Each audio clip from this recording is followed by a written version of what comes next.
Beans, beans, the magical fruit. The more you eat, the more you... Okay. So when you buy dry beans, you pour them out, and then you start sorting through the beans to look for any rocks that might be in the beans, because the last thing you want to do is get a big old bowl of beans and bite into a rock. So I generally push these off into the pan, but I can't do that while I'm sorting through here. And right here is a rock. That's a rock. You don't want to bite into that. So whatever's the easiest thing for you to do to make sure there's no rocks in your beans. I usually just like scoot them off and do it a little batch at a time. That is step one. I only found one rock, but I found 3 other beans that looked a little suspect. So before I get my beans in the pot to soak, I like to put them in a colander and rinse them off really, really good to get all the dirt and stuff off of them before I start soaking them, because I'm going to soak my beans for about 30 hours. I just really like to soak them a good long time before I cook them. Okay, so now I have my beans in the pot that I'm going to cook them in, but this is just going to be my soaking pot too. So I'm actually going to fill up the pot to as high as I can get it, because those beans are going to soak up. This is probably about 2 pounds worth of beans, and those beans are going to soak up so much liquid. So I'm going to fill this pot up with liquid, and I'm also going to put like a tablespoon of apple cider vinegar in here while they soak.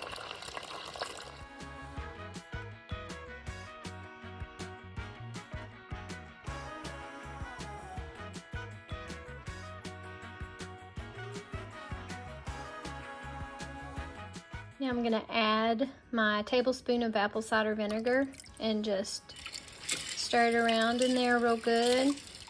So now I'm just going to put the lid on my Instant Pot. I don't have it plugged in. I don't have it turned on or anything. I'm just going to let the beans soak overnight and into tomorrow until I'm ready to cook them. Okay, so I want you to see that it's been 12 hours. Look how much water those beans have soaked up. Oh my word. Okay, so we'll take a look in the morning, see how they're doing. So we're about 2 hours shy of the 24-hour mark. And I think you can tell that they've soaked a little bit more of that water. But I'm gonna let them keep going to this evening. So it'll be about 30 hours by the time I get to them. Okay, it's been 32 hours since I started soaking the beans. They got lots of bubbles in them, which I'm assuming is the gas that we won't have when we eat them.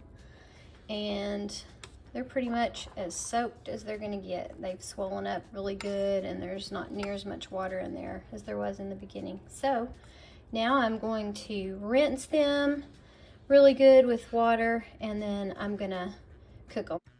So now I'm just rinsing them off really good before I start the cooking process. Okay, so the beans are rinsed, and you can just tell from how high they are in the pot how swollen that they are. And because they've absorbed so much liquid, I don't really have to worry about them overflowing my Instant Pot. So I'm gonna just put the liquid just over the top of the beans by maybe like an inch, because they're not gonna swell anymore. And I'm actually gonna use some chicken bone broth that I have as my main liquid. And then I'll finish filling it up with water. But again, because I soaked them so long, they're really not going to swell up hardly anymore. So I'm not going to go overboard with the liquid. That's probably plenty. That's probably too much, really. But then I'm going to season it. I'm actually going to use some garlic powder. And I'm gonna use salt and some onion powder. And that's probably it, because I don't want them to really have an overwhelming taste of any sort, because I'm giving some to my grandbaby, and then I'm gonna bag some up to use in other recipes, so I'm gonna keep it pretty mild. Okay, so the beautiful thing about 30-hour soaked beans is that they don't take very long to cook in the Instant Pot. They take like 35 minutes. So when I push my bean button, it already knows that I always do 35 minutes. So I'm gonna put the lid on it.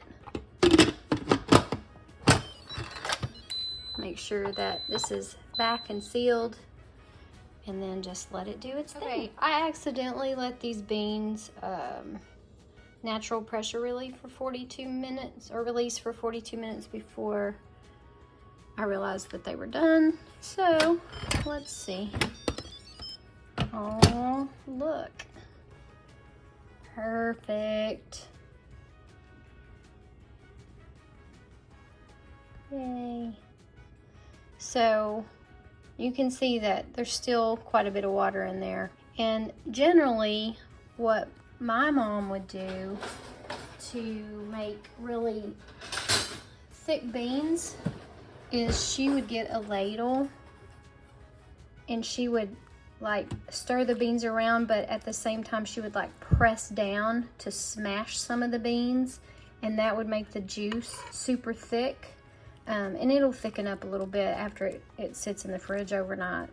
But because I'm going to bag some of these up and use them in recipes, I don't necessarily want to mash any beans. So anyway, that's it. These beans are perfectly wonderful. Yay! I don't cook beans on the stovetop anymore, and I've never cooked them in a slow cooker. But based on the blogs that I've read, slow cooker beans take about 4 hours to get tender. And as far as stovetop cooking, I would say just boil them and then stop the boil and let them simmer until they're tender. I'm not really sure how long stovetop beans take anymore. It's been too long.